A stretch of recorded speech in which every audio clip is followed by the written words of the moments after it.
In this video, I'll show you how to understand implied volatility on Robinhood in a simple way. First, open the Robinhood app and search for any stock, then tap on it.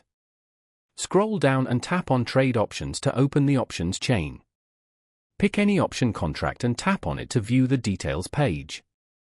Now, scroll down to the Option Stats section and look for 4, which stands for Implied Volatility. This number shows how much the market expects the stock to move in the future.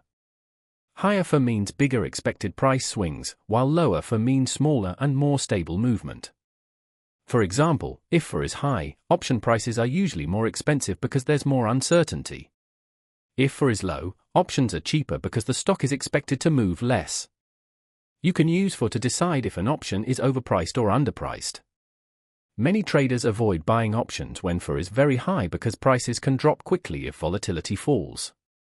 Always compare for across different contracts and check how it changes over time before making a trade.